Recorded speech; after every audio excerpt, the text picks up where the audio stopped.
Doctor ইউনূসের কথা এখন শুনছে না ছাত্ররা, যে ডাক্তার ইউনূস ছাত্রদেরই নেতা বা ছাত্ররাই তাকে বসাইছে। ছাত্রদের যে প্ল্যান বা যেভাবে কাজ করবে, ছাত্ররা যে গণ অভ্যুত্থান ঘটাইছে সেটা ধরে রাখার জন্য, দেশ সংস্কার করার জন্য কিন্তু ছাত্ররা ডাক্তার ইউনূসকে বসাইছে, যে তাকে সবাই মানবে, তাকে, তিনি একজন গুণীজন, তার কথা সবাই শুনবে। এই কারণে কিন্তু তাকে বসানো। এখন দেখা যাচ্ছে ছাত্ররাই তার কথা শুনছে না। তাহলে আপনারা কি মনে করেন যে ছাত্ররা এখন কতদূর চলে গেছে? আবার অনেকেই বলতেছে ছাত্ররা কথা শুনছেন, আপনি পালেন কোথায়? ডাক্তার ইউনূস সর্বশেষ যে কথাটা বলেছেন ছাত্রদের উদ্দেশ্যে, যে তোমরা পড়ার টেবিলে চলে যাও, ক্লাসে চলে যাও। তোমরা যে গণ অভ্যুত্থান ঘটাইছো, সাবেক প্রধানমন্ত্রী শেখ হাসিনা তোমাদের গণ অভ্যুত্থানের কারণে পালিয়ে চলে গেছে, এটা তোমাদের অনেক বড় সাফল্য। এখন দেশ সংস্কার করবে অন্তর্বর্তীকালীন সরকার, তারপরে সাধারণ নির্বাচন, তারপরে নির্বাচনে যারা জয়ী হবে তারা ক্ষমতায় আসবে। এখন আর তোমাদের দেশে তেমন কোনো কাজ নাই। তোমাদের যদি কোনো মতামত থাকে, তোমরা মাসে একটা করে চিঠি দেবে। কারণ আমাদের যে অন্তর্বর্তীকালীন সরকারের টিম, ক্যাবিনেট, এই ক্যাবিনেটে কিন্তু তোমাদেরও প্রতিনিধি আছে, দুইজন ছাত্র প্রতিনিধি, দুইজন আছে। ডাক্তার ইউনূস তো তাদেরই নেতা বা তাদেরই গুণীজন বা তাদেরই সম্মানিত ব্যক্তি, যেটাই বলেন না কেন, তাদেরই ব্যক্তি। তারপরেও ছাত্রদের মধ্যে থেকে কিন্তু দুজন সেখানে আছে। তিনি বলেছেন তোমাদের থেকে দুইজন এখানে আছে, তোমাদের প্রতিনিধি হিসেবে কাজ করবে। তোমরা এখন ক্লাসে চলে যাও, পড়ার টেবিলে চলে যাও। তোমাদের যদি কোনো মতামত থাকে, তোমরা মাসে একবার করে মিটিং করবা। মিটিং করার পরে একটা করে চিঠি পাঠাবা, একটা করে চিঠি দিবা। এটাই তোমাদের জন্য যথেষ্ট। তোমাদের আর রাজপথে থেকে সময় নষ্ট করার প্রয়োজন নেই। কারণ পড়ালেখা ছাড়া জীবনে কিছু করা যায় না। পড়ালেখা করেই তোমাদেরকে উপরের দিকে উঠতে হবে। তাহলে তা না হলে তোমরা যদি এখন ঝরে যাও, তাহলে তোমাদের ভবিষ্যৎ অন্ধকার। কারণ তোমরা এখন honours third year, fourth year বা মাত্র MA মাস্টার্সে উঠেছো। তোমাদের এখনো সামনে অনেক সময়। তোমরা যদি দেশের নেতৃত্বে নিতে চাও বা দেশের হাল ধরতে চাও, দেশ সংস্কার করতে চাও, অবশ্যই তোমাদেরকে পড়ার টেবিলে ফিরে যেতে হবে। কিন্তু ছাত্ররা সেটা শুনতে নারাজ। ছাত্ররা নাকি দেশ সংস্কার করার পরেই পড়ার টেবিলে ফিরবে, এরকমই ঘোষণা দিয়েছেন ছাত্রদের পক্ষ থেকে, যে আমরা দেশ সংস্কার হওয়ার পরেই পড়ার টেবিলে যাব।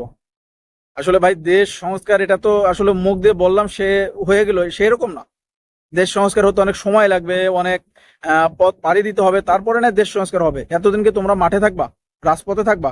তাহলে তোমাদের ভবিষ্যৎ কি? তোমাদের ইয়ার যে চেঞ্জ হয় সেটা তো চেঞ্জ হবে না। তোমাদের পড়ালেখা থেমে যাবে, তোমরা তার উপরে উঠতে পারবে না। এরকম দিক নির্দেশনা কিন্তু দিয়েছেন, কিন্তু তার কথা কে বা শোনে? তার কথা এখন কেউ শুনতে চাচ্ছে না।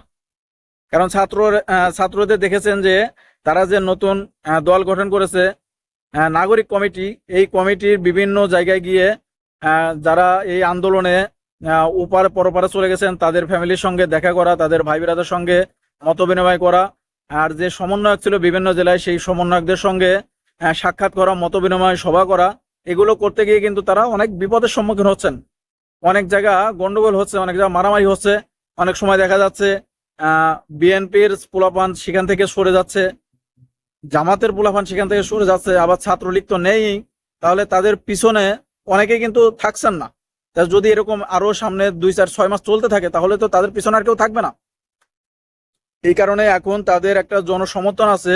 এই জনসমর্থনটা ধরে রাখতে হলে অবশ্যই তাদেরকে ফিরে যেতে হবে। কারণ তারা যদি সামনে এভাবে এগোতে যায়, যেমন সার্জিস আলম এবং হাসনাত আব্দুল্লাহ, তারা কিন্তু বিভিন্ন জেলায় যাওয়ার পরেও কিন্তু দেখা যাচ্ছে বিভিন্ন জায়গাতে সমন্বয়কদের বিরুদ্ধে মারামারি। ছাত্র দলের কেউ এসে সমন্বয়ক দাবি করছে, ছাত্রলীগের কেউ এসে সমন্বয়ক দাবি করছে, জামাতের ছাত্র শিবিরের কেউ এসে সমন্বয়ক দাবি করছে।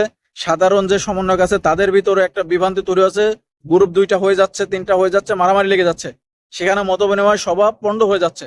এরকম চলতে থাকলে মানুষ আস্থা হারিয়ে ফেলবে, ছাত্রদের প্রতি মানুষের আস্থা নষ্ট হয়ে যাবে। এই কারণে কিন্তু ডাক্তার ইউনূস বলছে তোমরা পড়ার টেবিলে চলে যাও। দেশ সংস্কার করার জন্য যে ক্যাবিনেট হয়েছে, তোমাদের দুজন প্রতিনিধি আছে, তারাই করবে। তোমাদের কোনো মতামত থাকলে মাসে একটা করে চিঠি দিবে। তিনি কিন্তু ভালো কথা বলেছেন, কিন্তু এই কথা তারা শুনতে নারাজ, তারা শুনতে চাচ্ছেন না।